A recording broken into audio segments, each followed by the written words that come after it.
Catapulting Commissions family, what's up, team? Welcome back to this week's episode of the Catapulting Commissions Podcast. I'm your host, Anthony Garcia. Thanks again for joining. Be sure to like, subscribe, and comment on today's episode. Today's episode, we are back in Bakersfield, California, recording at Powerhouse Podcasting. Shout out to that team who's helping bring podcasting to a better clarity, better video, better audio. So thank you guys. Let me talk about my guest today. Shannon Eckroth is the founder of the Eckroth Sales and Marketing Agency. She has over 10 years of progressive sales and marketing experience, including providing coaching, team accountability management, lead generation, marketing services that are done for you, and recruiting sales and marketing professionals from entry level to executives. Shannon and the Eckroth Agency work one-on-one with clients and their teams to better define and understand effective sales processes while accelerating potential opportunities through sales pipeline. The ultimate goal of the Eckroth Agency is to support clients in developing predictable revenue through their sales and marketing efforts. Shannon's sweet spot is the small business client or SMB client, which we're going to clarify. Through the Eckroth Agency, she works with businesses of all sizes and variety of industries. Before opening her own business, Shannon spent 7 years in the staffing industry as a recruiter and in agency management, which gives her the familiarity and ability to quickly learn and adapt to any business modality. Shannon, welcome to the Catapulting Commissions Podcast. Caller. Hi. Excited to have you here. I got to be honest with you, Shannon. Let's just start with what's glaring out in front of me here.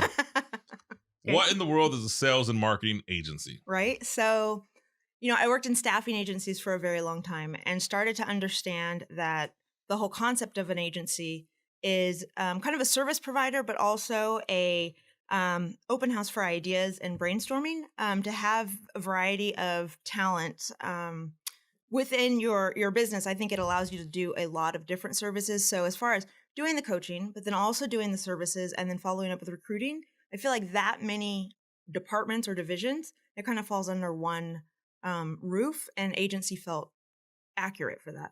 Okay. So you run variety, and I think agency is a great umbrella term. Right. So you run in that specialty. Who is your ideal client you're working with right now? Sure. And this is, as everything, it changes often or at least pivots a little bit. And at first, when I went into business for myself, I thought, the small business owner, all the way up to maybe 50 people, like very small businesses, I fit in really well with. I was very comfortable with. And then as it went, my clients started getting bigger and bigger, and we absolutely left the SMB world. And I have a couple of clients, one client in particular, they're at 500 million and they're reaching out to 1 billion. And they have 30 sales agents, and it's a much more complex organization as opposed to a solopreneur or somebody, but we're thriving. We're doing fantastic. So I think our ideal is really just a sales team that is in growth mode. Nice. Which I think for the most part, everyone, I don't say everyone, because there are people who are content where they reach their plateau. They want to get to a higher level. They want to continue to grow. So you're working with businesses that are in growth mode. And can I clarify that? Yeah, please. So growth mode, I have ran into so many companies that want leads, want sales, but they do not have the capacity to close. And so when I say growth mode, like in that initial audit of the business, are they set up to handle the capacity of leads that may come through? Or are they not necessarily in growth mode and we need to figure out other things first, like hiring or processes or that type of thing? So, let's just peel that layer back. Holy crap. Speaking my language here. So let's just take sales processes as general, right? Catapulting Commissions family, everyone reaches out and says, what is the ideal sales process? I get calls and emails. Hey, I need help improving sales. I need help improving sales. And I always look in and say, okay, we can work on improving sales. It's a sales process isn't difficult to create. Sure.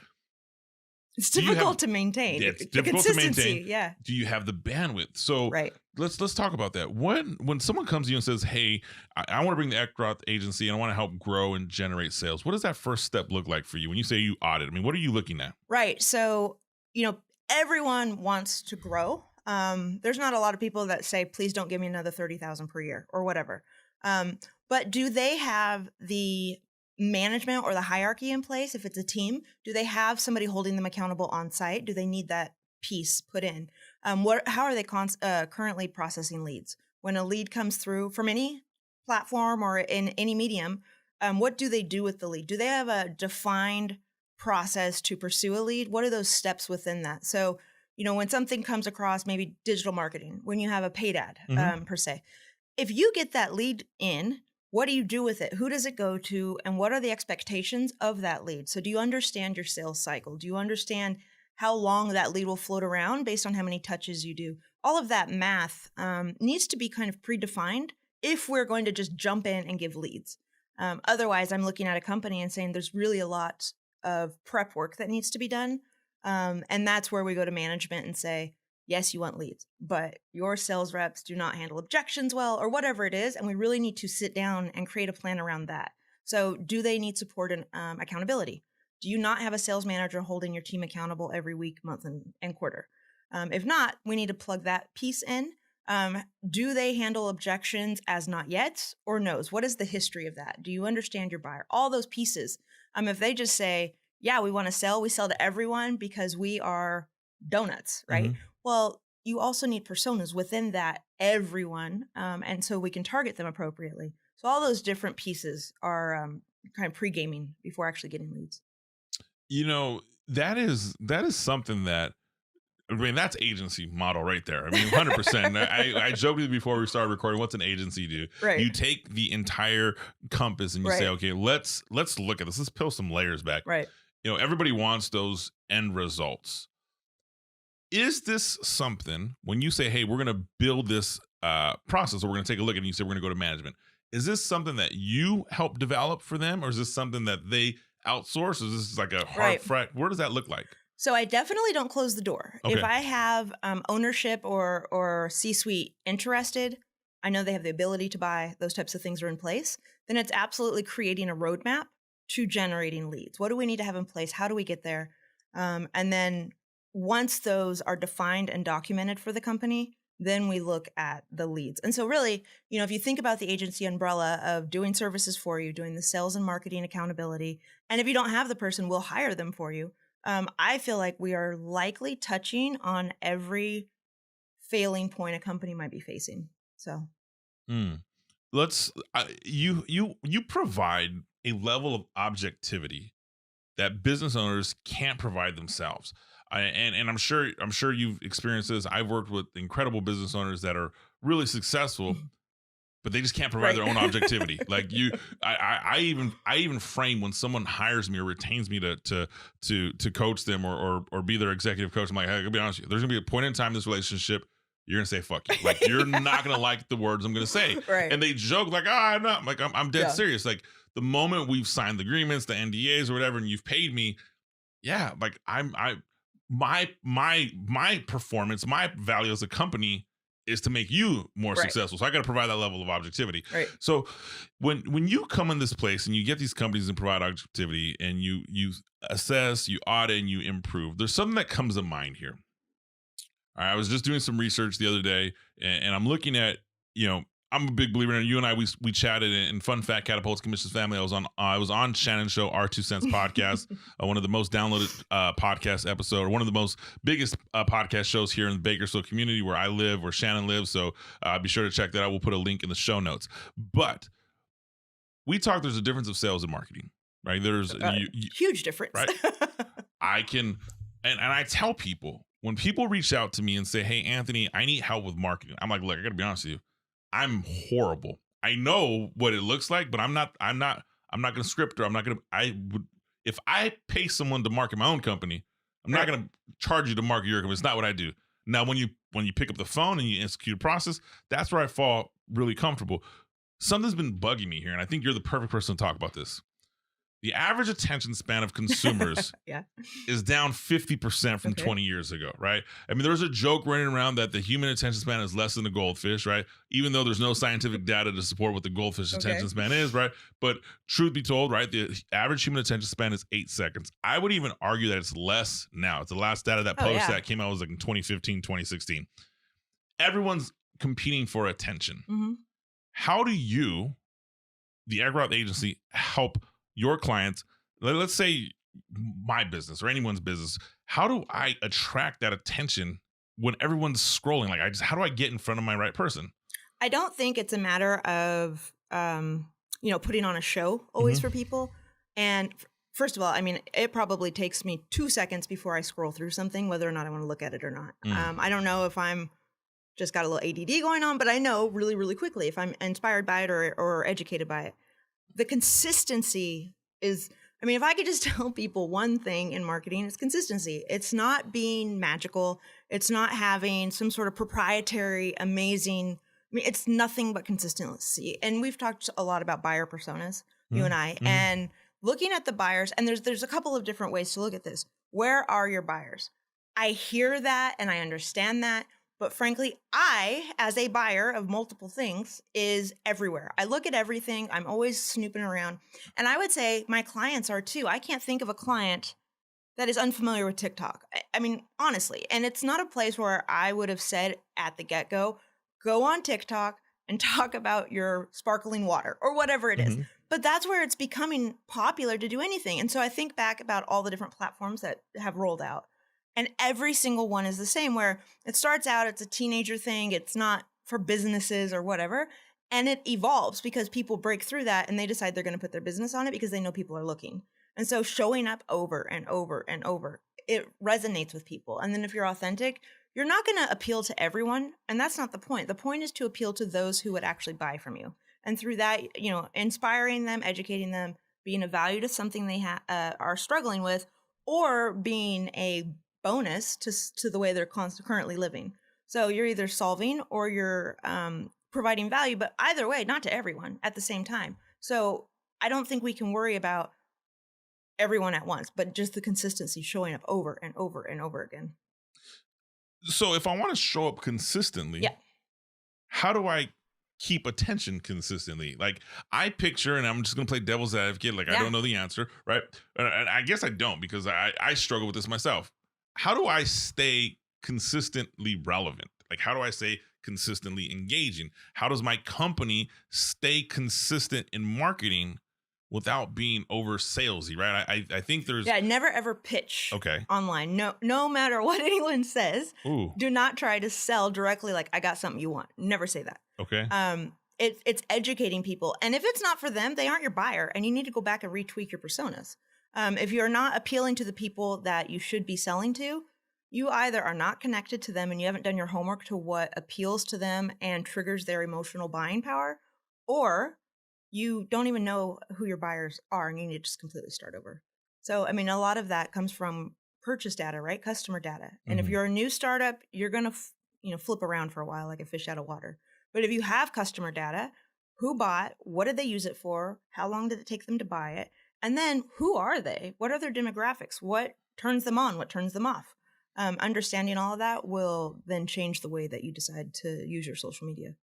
You know, I think more business owners, small business owners, I would even argue some medium to larger business owners I've come across struggle with that concept, right? Right. Everybody wants to sell something. Right. I even make a joke when I work with people, and I work with a lot of people who are personal brands. We've talked about the impact of building a personal brand and how I run an education-based marketing strategy in a personal brand. And I tell personal brands, I'm like, you can tell successful personal brands from unsuccessful. Unsuccessful personal brands, I always look at it, and I don't pick on this industry because I love people in this industry, but I look at like a real estate agent or a new loan officer. They come on, they're all fired up. Call me if you need your house. And it's just very much selling their services, and they go full steam for 3 weeks. I'm actually coaching about 15 of these people right now. Okay. So I'm really curious to see where this goes for you.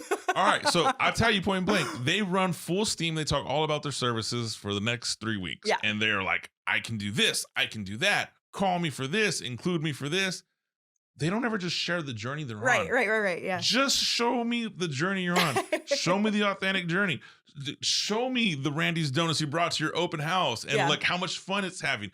Educate me on the entire process. And as you go, and it's funny, I have a client who's a loan officer, and he's targeting, he doesn't take a client that has a net worth less than $500,000, doesn't take a home that's less than 7 figures. He's very particular. And so we've created his entire... He niched out. That's perfect. That's it. Yeah, that's all he speaks to all the time. And I'm like, look, and I even joke, I'm like, you're going to post a Facebook video one day, and you're going to talk about this, and there's going to be someone who's going to see like, $2.4 million home, get the hell out of here. They're gonna tell you kick rocks. Don't worry about it. They weren't gonna buy anyways. The fact they commented, right? That's one of those little common things. You're like, it gave me some boost on social media. Right, change the algorithm. Yeah. Right. So here's where I'm going with it is that consistency for these personal brands. There has to be a component of saying, I'm going to educate my client avatar, my niche. I'm going to educate you. And if I can't educate you, then I'm going to entertain you. And I'm not going to try to entertain you. My entertainment to you is just, I want to see what you're doing. Right. Just want to see what you do in your daily life, which is why we talked about earlier. My personal struggle, I got to get better showing the authentic, like, here's what I'm doing. Right. Here's like, it just feels weird to me, but I know it. I know my potential client avatar for me is like, I want to see, like, it's fun to watch the podcast, but I want to see what it looks like when it's not recording. I want to see the bloopers and all that fun stuff. So yeah, you talked about TikTok a little while ago. Before I switch that thought, you got about 15 real estate professionals you're working on right now. Yeah, right. And loan. Yeah. What's your strategy with them right now? I'd love to hear. Right. So, with each category, loan officers and then the realtors, it is right now, we've been working together for about 3 months. Okay. And it is all about me collecting data on a weekly basis for the touch points. I don't care how many they've closed, how many are in escrow. But what are the touch points that they're, doing the math backwards? If you want to do 6 sales, first of all, who are those buyers? And then how many touches does it take? What are those touches of? And really getting their data. And so, the goal is by January 1st, we've compiled so much data that we can look backwards and start saying, it's going to take this, I'm going to have to do that. And they understand what they're doing. And then we can start working on the objections they're getting, creating objection cards for the team and so forth. They really, really, really struggle with understanding the niche concept. But I've got one doing investments right now, flipping properties like an Oildale or whatever. And I've got another one that her personality completely aligns with country club. And so we've got her super focused on the country club environment and just figuring out where each person really feels they're most comfortable so they can be quote unquote authentic, right? So they're not just putting on, a staged situation. But that's really been my biggest goal with them. The loan officers, on the other hand, I have one who just got licensed and he knows he can't necessarily compete with the other guys in the office. So he's shooting for refi.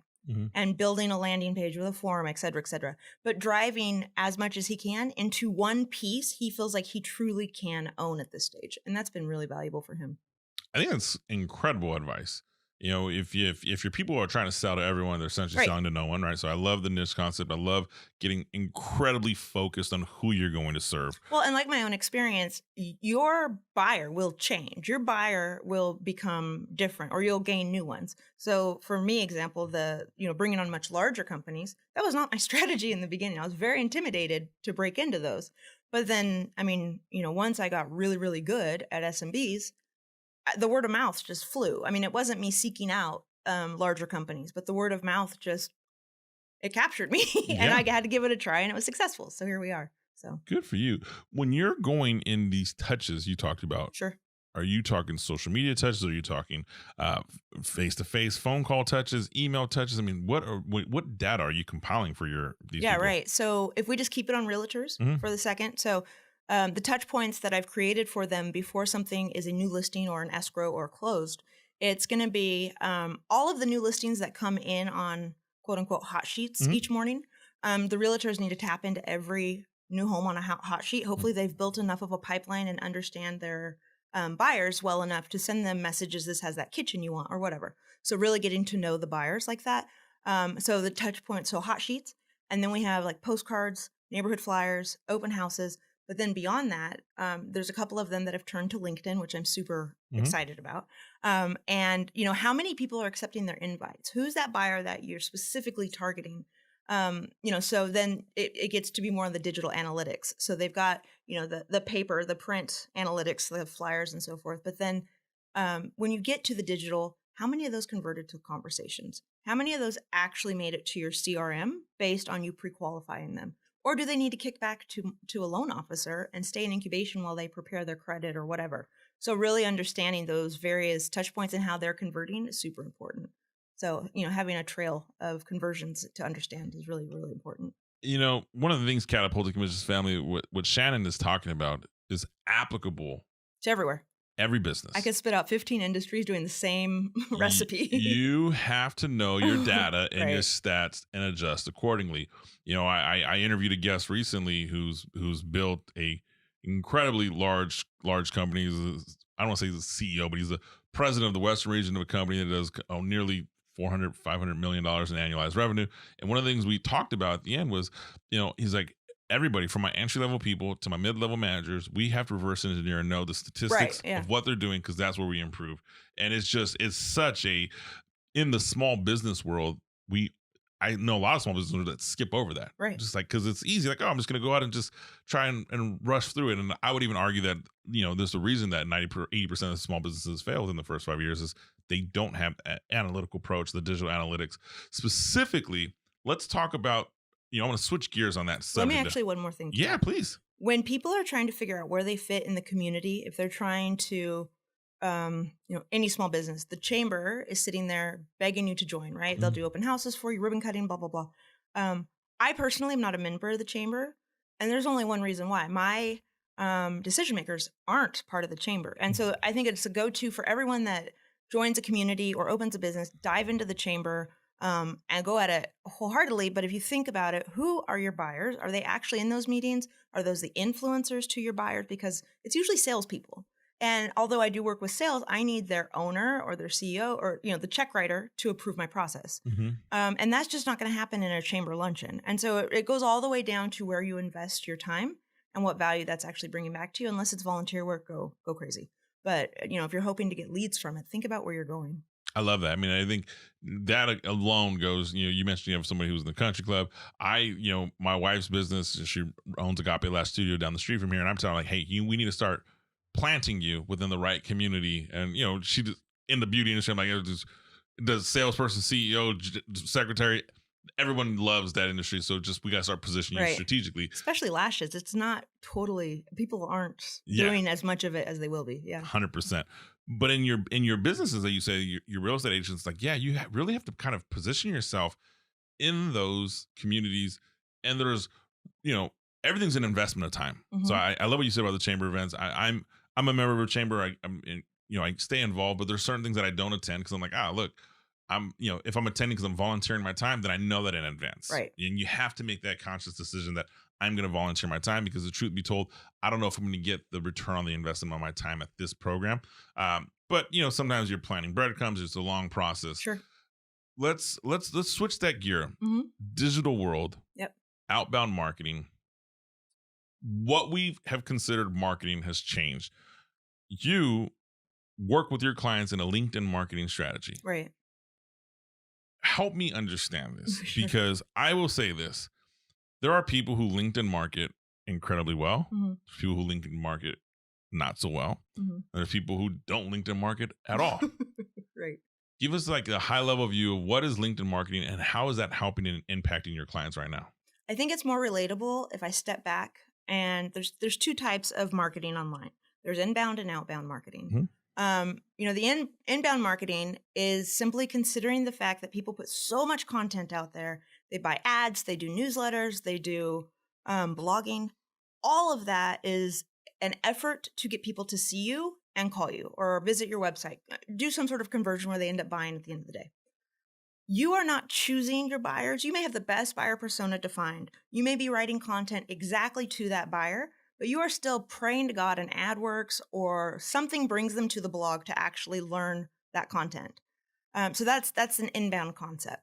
Now, that goes with a traditional sales funnel. You're going to attract, and then you're going to engage, and then you're going to convert, if we just kind of think of a standard pipeline. Mm-hmm. If we flip that funnel upside down, instead of having the wide end at the top, what if we just had the pointed end, right? So what if we identified who our buyer was, truly understood them, went out and found them one at a time, and they fit exactly what our very deliberate buyer persona looks like? If I go find those people, it's far more likely I close on somebody I found and targeted, as opposed to whoever I'm targeting and the right guy hopefully reading my mm-hmm. blog or whatever. So that's what I do on LinkedIn. So if we really flip the funnel and use LinkedIn to then target buyers, it goes all the way down to the very basic concept of who the hell buys your shit? So it goes all the way back to that buyer persona all over again. And so when you create the buyer persona and you know you're going on LinkedIn, then take a look. So prospecting on LinkedIn doesn't work well unless you do it at scale. And to do it at scale, you have to have LinkedIn Sales Navigator. So with LinkedIn Sales Navigator, it is between $80 and $100 a month, depending on if you go annual or monthly. But what that opens the door to is, first of all, you can visit 100 profiles a day on regular LinkedIn before LinkedIn says you're going too fast and you need to, you're in the doghouse or whatever. If you have Sales Navigator, you can visit 1,500 profiles a day before LinkedIn throws a fit. And so with that, if you understand your buyers, you have a world of search filters that Sales Navigator opens up to you. How much do they make? How many people are in the company? What are the job titles? What aren't the job titles? You can really get down to a very specific guy or woman, whatever. But by doing that, then the messaging can be extremely catered and personalized towards that group. And if you can segment it down enough to a small enough group, those messages become very personal. And people definitely feel like you are messaging them directly and not just throwing shit in the wind. And so when you do that, you immediately gain more loyalty and trust. And if you think about that upside down funnel again, when you have people that you target and then you educate, they're going to become your biggest brand ambassadors and loyal AF, right? So if you have people that have gone through the process, they understand your goal and communicating with them, there's a trust there. And when they purchase, that trust doesn't go away unless your service sucks, right? But then they tell other people about their experience with you. And likely they're telling other people similar to them, and you have the loyalty and ambassadorship that you hope for. Man, you take the, how do I say this? One, I think you were talking about my business, right? Because I'm totally the inbound person, right? Right, I know everyone is. Just get the shit out. I have a weekly blog, I have a weekly podcast. I've been going almost on 100 weeks in a row where I'm constantly just. But you don't even know who's listening. Like I could be. True, very true. Right. But yeah. On the inverse, I don't have the bandwidth for the outbound right now. Like when people get me on air and they talk about it, they're like, "Oh, can you?" I'm like, "No, I'm not. I don't. Can I scale? Yeah. Do I want to? Am I ready? No. Like, right. I don't. If I was to hire the Eckroth agency right now and say, "Hey, I need an outbound, and can you pick me up 20 new clients in a month?" I would flip. My first question is, can you handle 20 new clients? Yeah, and I would say absolutely not. Well, I would flip. My wife would be like, "You're absolutely crazy. You know, we're not doing that right now." Now, if business modalities changes, things come on board, and I've had junior apprenticeships that have been like, "Hey, I want to come in and learn." Yeah, then I'm ready. But right now I'm not. But as you were saying that, I think about that targeted approach of outbounding. Mm-hmm. There's people who are afraid to do that. Let's just be honest here, right? There's customers and companies that are like, I don't know if I want to step out and do that myself. Is it coming across salesy? Is it coming across like, what is that strategy when you're saying, okay, we flip the funnel on its head. Now we're going to target these people. I mean, what are you outbounding with? So rule number one, your profile has to tell your story, not your history, right? It's not. So if I could just say one thing about LinkedIn, people get super stuck on LinkedIn as a place for business and my live resume, essentially. And so if I think about it, for a sales rep, your resume is the most irrelevant piece you could put on that profile. It's not about where you've been. It's about the value you can give. And so if you're not focusing on the value moving forward and you're only focusing on the accolades you received 12 years ago, nobody cares. Nobody cares. I mean, you might get somebody that thinks you're impressive, but are they going to hire you or are they going to trust you? So that's the very first thing. And so when you start to use automation, which I do, I use various tools for limited automation, but just until somebody raises their hand and then they're yanked from that automation and we talk. But when I invite someone to connect, I don't send a message to them. I think that gets very cheesy very quick. And I'll just send an invite. Now, they likely will look at my profile. Who the heck is this? And, there's various pieces of the LinkedIn profile that are money in the bank. There's various sections of the LinkedIn profile that will help you in your entire journey on LinkedIn, especially prospecting. But if your profile says everything that they need to know, why you serve that type of company, what you do for that type of, again, they're going to know why you sent them an invite. And they're going to feel comfortable connecting with you if you align. If your profile doesn't align with something that they would be interested in, use, or find value in, they likely won't accept your connection. if your profile is written to par, they've done you a favor, because you don't want people in your network that are not marketable based on what you do. Now, I've lived in 5 cities. I have 23,000 connections on LinkedIn. I've got a lot of people in my network that maybe I was recruiting towards or what have you in my various stages of my career that are not going to be valuable to me. They're not going to be buyers or what have you. So it's really important to understand that and to be able to acknowledge that. And then you target people for automated invites at no more than 500 a batch. And through a segmenting and tagging system, you can really identify that particular batch in 2 years if you want, or whatever. And so it's really, really important. I would say number one is to get that profile in check. Yeah, the profile for LinkedIn, when you say no one cares about what your accolades and awards are like, the only people that care about that realistically are, a recruiter that's trying, can I place this person with someone else? Can I call a hiring manager for a different company? I'm like, this is impressive. But when it comes to actually selling your product or service on LinkedIn, yeah, I look at the profile, and we talk about the attention span. Right. I get LinkedIn requests I'm not the 23,000. I'm definitely growing from the last time we've chatted, but I probably get 2 or 3 LinkedIn requests per day, like authentic work towards me. Yeah. I look, and you have 3 seconds for me to say, hey, is this somebody I want on my network or not? And it's nothing personal. It's like it's a professional version of swipe right, swipe left. Like yes, no, in, out. So if you have that one chance, if I have one chance to convince you deem me in your life, where the hell am I going to put that statement, right? Because maybe you won't go look at my profile like I hoped. There's one piece of the LinkedIn profile that follows you everywhere you go, good, bad, or indifferent. But your LinkedIn header, it is more important than your name. It is the most. So when you send an invite, the header is what they see. They see your name, little picture, and your header. So, you need to make that header amazing. When you send messages in 2 years, people won't see your profile. They'll see your header. When you comment on a post of somebody's, again, they see your header. So everywhere you go online on LinkedIn, your header shows. And so the best thing to do is say in like 6 to 10 words what you do and then how to contact you. Put your phone number or your email there. So you either love me or hate me. And if you hate me, you probably did me a favor because we don't fit and we move on. So there's some value in what you just said right now of outsourcing your LinkedIn outreach. Because if you do it, if I hire you to do it, you do it systematically. Incorrect. Incorrectly, right? We're not going to waste time. I'm not paying you to do it wrong. Right? You're going to do it correctly. Right. There's no fumbling. If I do it myself, it's going to take me forever. Yeah. I'm going to do it incorrectly, but I'm also going to have these fear like, oh, I can't reach out to this person. Their company's too big. Or I just think of all these things that you people hear when we talk outbound strategies. And there is some value, Catapulting Commissions family, in bringing a outbound strategist specifically in this professional niche. Is LinkedIn working for every industry?